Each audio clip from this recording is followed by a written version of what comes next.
Welcome to Podcast Summaries, where every week we break down powerful ideas from 8 to 10 top podcasts to help you grow, heal, and thrive while saving time. If you find this summary helpful, please subscribe. Your support keeps this journey going. Here is a rundown on the chronic disease expert. We can now reverse stage 4 cancer. This is Feeding Your Cancer Cells, featuring Dr. William Li by Stephen Bartlett. As the conversation unfolded, it became clear that the relationship between food and health was far more complex than a simple cause and effect equation. Dr. William Li's words painted a picture of a delicate balance, where the body's natural defenses were constantly at work, fighting off microscopic cancers and other diseases. But what happens when those defenses are compromised? Stephen Bartlett's question about the randomness of cancer diagnoses struck a chord. Dr. Li's response was both reassuring and unsettling. "We are all forming cancer in our bodies all the time," he said. "From the time we were kids, the image of 40 trillion cells dividing and replicating, making mistakes and creating mutations, was a sobering one. But it was also a reminder that the body has its own built-in defense systems, designed to detect and eliminate those microscopic cancers." The conversation turned to the role of food in either supporting or undermining those defenses. He mentioned the benefits of anti-angiogenic foods, like coffee and tea, which can help cut off the blood supply to cancer cells. But he also warned about the dangers of excess sodium, added sugar, and alcohol, which can all take down the body's health defenses. As they delved deeper into the topic, it became clear that the relationship between food and health was not just about individual choices, but also about the broader cultural and environmental context. The industrialization of food and healthcare, the degradation of the environment, all these factors were contributing to the rising tide of chronic diseases. And yet, despite the challenges, Dr. Li's message was one of hope and empowerment. By making informed choices about the food we eat, we can take control of our health and well-being. We can support our body's natural defenses and reduce our risk of disease. It was a powerful reminder that our health is not just a matter of luck or chance, but also of the choices we make every day. Dr. William Li's words about stress and its devastating effects on our bodies resonated deeply with him. He recalled his own experiences with chronic stress, how it would inevitably lead to him getting sick a week later. It was as if his body was running out of energy, his immune system depleted from the constant barrage of stress. Dr. Li's explanation of the glymphatic system in the brain fascinated Stephen. The idea that our brains have a sewer system that cleanses itself during sleep was both astonishing and reassuring. It made sense that when we're stressed and not getting enough sleep, our brains become foggy, and we start making poor decisions about our diet and lifestyle. He mentioned the shocking discovery of microplastics in our food, water, and even our bodies. The statistics were staggering: a credit card's worth of plastic consumed every week. Microplastics found in breast milk, testicles, and human semen.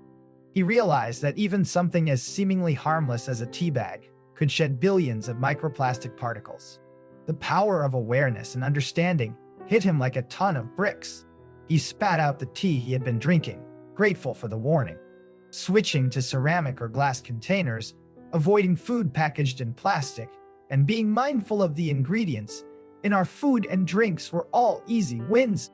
Stephen felt a sense of empowerment, knowing that he could take control of his health by making informed choices. The conversation flowed effortlessly, like a gentle stream, meandering through the landscape of their thoughts. As they navigated the complexities of health and wellness, Stephen felt grateful for Dr. Li's guidance and expertise. The doctor's passion for food as medicine research was infectious, and Stephen found himself eager to learn more about the intricate relationships between our bodies, our environment, and the food we eat. Unlike regular green tea, matcha is grown under shade, which changes its chemical structure, making it more potent. The entire leaf is ground into a powder, releasing all the polyphenols, which have been shown to kill breast cancer stem cells. Stephen Bartlett listened intently, his eyes widening as he grasped the significance of this information. But what really caught his attention was the connection between matcha and cancer. This, in turn, can lower the risk of cancer. Stephen's mind began to wander, thinking about the implications of this discovery. As they delved deeper into the conversation, Stephen asked about the rising incidence of colorectal cancer in young people. He drew a diagram of the gut, illustrating how the colon is the large framing part of the gut, and how cancer can develop in this area.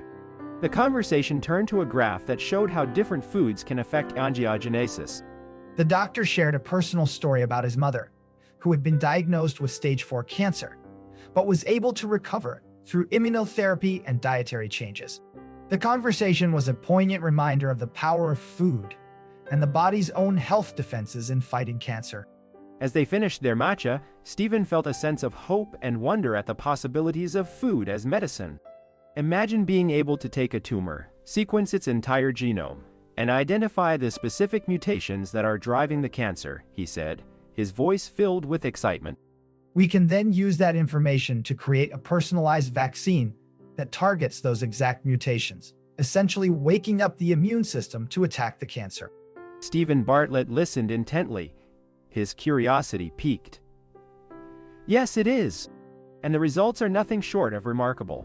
We've seen patients with glioblastoma, a type of brain cancer that's typically considered a death sentence, respond incredibly well to this treatment. In fact, one of my colleagues, Saskia Biskup, has developed a peptide vaccine that's shown incredible promise in clinical trials. It's fascinating, he said, because we found that patients who have this bacteria in their gut are much more likely to respond to immunotherapy. Stephen Bartlett's eyes widened as he scribbled down notes. That's amazing, he said. Diet is just one piece of the puzzle. But it's a crucial one. And it's not just about cancer treatment, it's about overall health and wellness. That's why I'm such a big proponent of the Mediterranean diet. It's not just a diet, it's a way of eating that's been shown to promote longevity and reduce the risk of chronic disease. As they continued to discuss the intricacies of diet and health, Stephen Bartlett asked about the Japanese approach to food. They seem to do so well when it comes to health span, he said. Stephen Bartlett nodded thoughtfully. That makes sense. I've always been told to eat until I'm full, but maybe that's not the best approach. Exactly. And it's not just about the amount of food you eat, it's about the quality of food. It's a very balanced approach to eating. It's not just about how you look on the outside, he said. Visceral fat is a major risk factor for chronic disease, and it's not always visible. But the good news is that you can reduce your visceral fat by cutting back on calories and eating a balanced diet. Stephen Bartlett's eyes lit up as he realized the implications. So, it's not just about dieting or restricting certain foods, he said. It's about finding a sustainable way of eating that works for you in the long term. Exactly. And that's why I'm such a big proponent of the Mediterranean diet. It's not just a diet, it's a way of eating that's been shown to promote longevity and reduce the risk of chronic disease. And it's not just about the food, it's about the lifestyle and the culture that comes with it.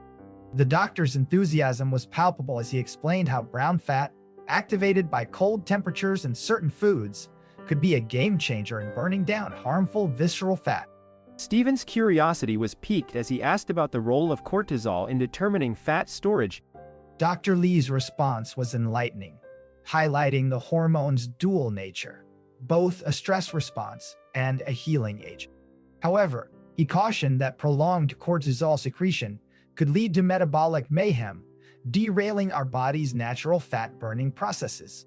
The conversation took a somber turn as they discussed the dangers of visceral fat, likening it to a suitcase overflowing with lotion and cream, compressing organs, and leaking inflammation throughout the body.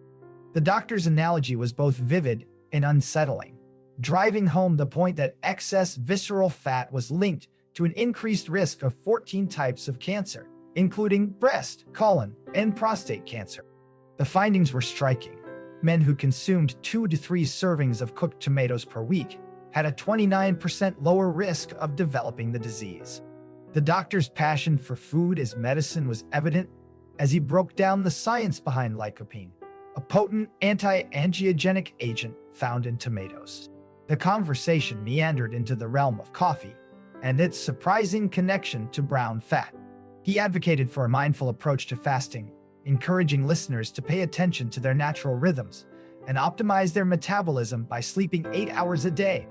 The doctor's practical advice was a welcome respite from the often daunting world of fasting protocols and schedules. As the conversation continued, it became clear that the intricate dance between food, stress, and our bodies was far more complex than initially meets the eye. Yet, with Dr. Lee's guidance, the path to optimal health seemed more accessible, more achievable. The journey was not about deprivation or restriction, but about embracing the subtle yet powerful connections between our daily choices and our overall well-being. He explained that by stopping eating at a certain time in the evening, the body's metabolism would shift gears, allowing for a longer period of fasting. This, in turn, could have a profound impact on overall health. Stephen Bartlett listened intently, his curiosity piqued by the doctor's word. The discussion then turned to the topic of Alzheimer's and dementia, and how they were linked to angiogenesis. As people aged, problems could occur with brain function, leading to conditions such as dementia and Alzheimer's. However, he emphasized that there were ways to maintain healthy angiogenic blood vessels throughout life, and that certain foods, such as dark chocolate and beets, could play a crucial role in this process. The doctor replied that while he believed in getting most of his micronutrients from food, supplements could be helpful in topping off any deficiency. He shared his own personal approach to supplementation, including taking vitamin D and omega-3 fatty acids. The doctor's response was enthusiastic, as he listed coffee, tea, tree nuts, tomatoes, and berries as his top choices. He explained that each of these foods had unique properties that made them beneficial for overall health. The discussion then turned to the topic of longevity and Dr. Lai's upcoming book on the subject. Stephen Bartlett expressed his excitement about the book and asked the doctor to share his thoughts on what it meant to live a successful life. Dr. Lai's response was thoughtful, as he reflected on the importance of making a positive impact on his community and the world at large. He thanked the doctor for sharing his insights and for his dedication to public communication. The doctor's response was humble, as he emphasized his desire to make a positive impact on the world and to help others live healthier, longer lives.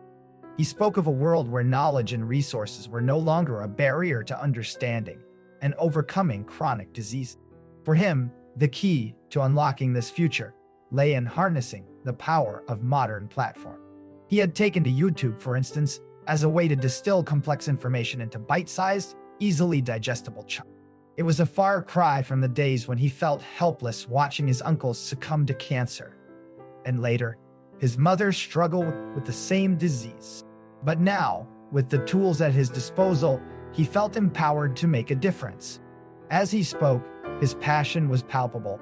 He saw his books, his social channels, and his YouTube platform as more than just a means of sharing information. They were a way to solve a problem that had long plagued him: the problem of feeling powerless in the face of disease.